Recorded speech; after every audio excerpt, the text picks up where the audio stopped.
say my mind and you don't die. This is the season 4, the episode 222 in the series How to Manifest Immortality. Workbook Lesson 153. And the idea we are going to practice today is: in my defenselessness, my safety lies. In my defenselessness, my safety lies. You who feel threatened by this changing world, its twists of fortune and its bitter jests, its brief relationships and all the gifts it merely leads to take away again, attend this lesson well. The world provides no safety. It is rooted in attack, and all its gifts of seeming safety are illusory deceptions. It attacks and then attacks again. No peace of mind is possible where danger threatens us.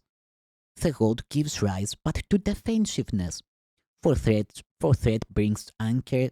Anchor makes attack seem reasonable, honestly provoked, and righteous in the name of self-defense. Yet is defensiveness a double threat, for it attests to weakness and sets up a system of defense that cannot work. Now are the weak still further undermined, for there is treachery without, and still a greater treachery within. The mind is now confused, and knows not where to turn to find escape from its imaginings. It is as if a circle held it fast, wherein another circle bound it and another one in that, until escape no longer can be hoped for nor obtained. Attack, defense, defense, attack become the circle of the hours and the days that bind the mind in heavy bands of steel with iron overlaid, returning but to start again. There seems to be no break nor ending in the ever tightening grip of the imprisonment upon the mind. Defenses are the costliest of all the prices which the ego would exact. In them lies madness in a form so grim that hope of sanity seems to be an idle dream beyond the possible. The sense of threat the world encourages is so much deeper and so far beyond the frenzy and intensity of which you can conceive, that you have no idea of all the devastation it has wrought. You are its slave. You know not what you do in fear of it. You do not understand how much you have been made to sacrifice, who feel its iron grip upon your heart. You do not realize what you have done to sabotage the holy peace of God by your defensiveness. For you behold the Son of God as but a victim of attack by fantasies, by dreams, and by illusions he has made, yet helpless in their presence, needful only of defense by still more fantasies and dreams by which illusions of his safety comfort him. Defenselessness is strength. It testifies to recognition of the Christ in you.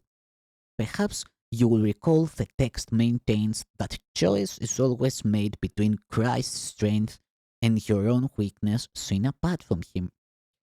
Defenselessness can never be attacked because it recognizes strength so great. Attack is folly, or a silly game a tired child might play when he becomes too sleepy to remember what he wants. Defensiveness is weakness. It proclaims you have denied the Christ and come to fear his Father's anger. What can save you now from your delusion of an angry God, whose fearful image you believe you see at work in all the evils of the world? What but illusions could defend you now, when it is but illusions that you fight? We will not play such childish games today, for our true purpose is to save the world, and we would not exchange for foolishness the endless joy our function offers us. We would not let our happiness slip by because a fragment of a senseless dream happened to cross our minds and we mistook the figures in it for the Son of God, its tiny instant for eternity. We look past the dreams today and recognize that we need no defense because we are created unassailable without all thought or wish or dream in which attack has any meaning.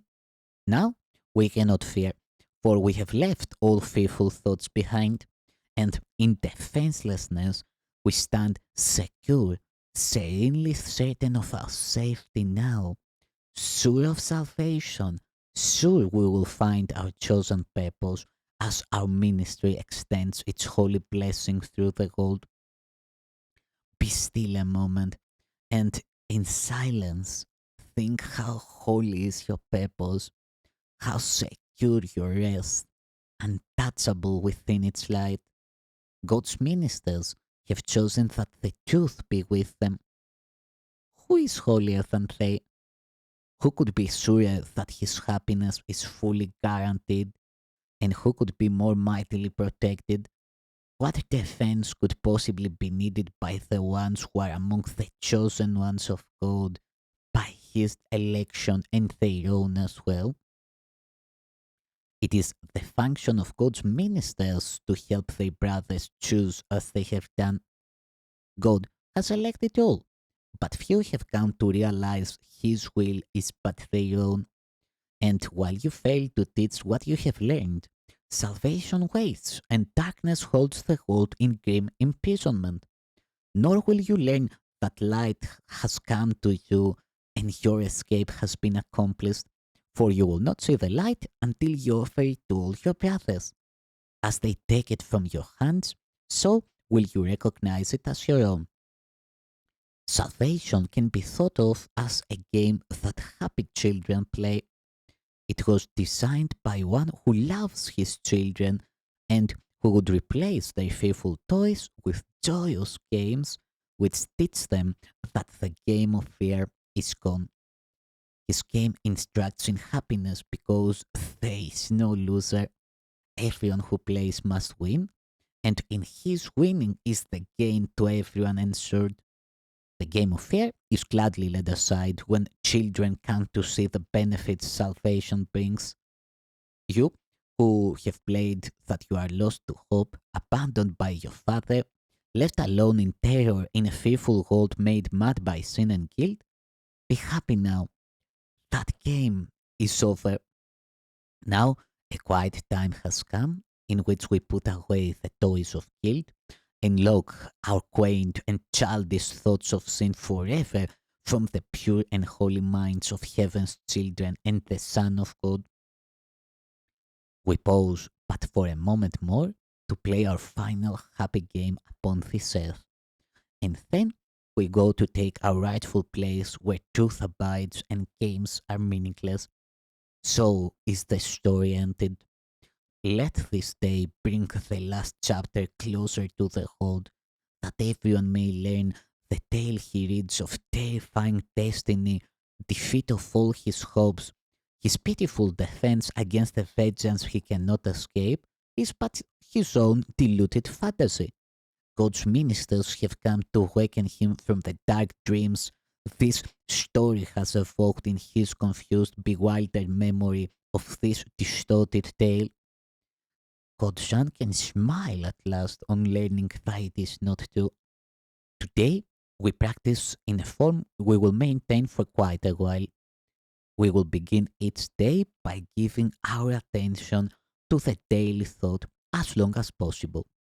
5 minutes now becomes the least we give to preparation for a day in which salvation is the only goal we have. 10 would be better. 15 better still.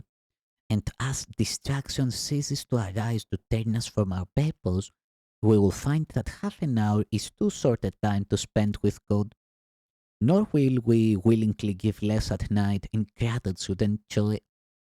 Each hour, each hour adds to our increasing peace as we remember to be faithful to the will we share with God. At times, perhaps a minute even less will be the most that we can offer as the hour strikes. Sometimes we will forget. At other times, the busyness of the world will close on us and we will be unable to withdraw a little while and turn our thoughts to God.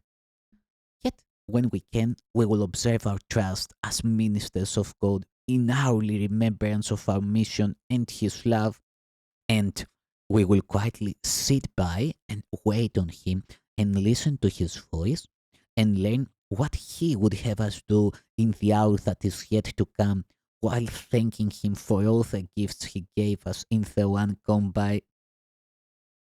In time, with practice, you will never cease to think of Him and hear His loving voice guiding your footsteps into quiet ways where you will walk into defenselessness, for you will know that heaven goes with you. Nor would you keep your mind away from Him a moment, even though your time is spent in offering salvation to the whole. Think you He will not make this possible for you who chose to carry out His plan for the salvation of the world and yours? Today, our theme is our defenselessness. We clothe ourselves in it as we prepare to meet the day. We rise up strong in Christ and let our weakness disappear as we remember that His strength abides in us. We will remind ourselves that He remains beside us through the day and never leaves our weakness unsupported by His strength. We call upon His strength each time we feel the threat of our defenses undermine our certainty of purpose. We will pause a moment as He tells us, I'm here. Practicing will now begin to take the earnestness of love to help you keep your mind from wandering from its intent. Be not afraid nor timid. There can be no doubt that you will reach your final goal. The ministers of God can never fail because the love and strength and peace that shine from them to all their brothers come from Him. These are His gifts to you. Defenselessness is all you need to give Him in return. You lay aside but what was never real to look on Christ and see His sinlessness.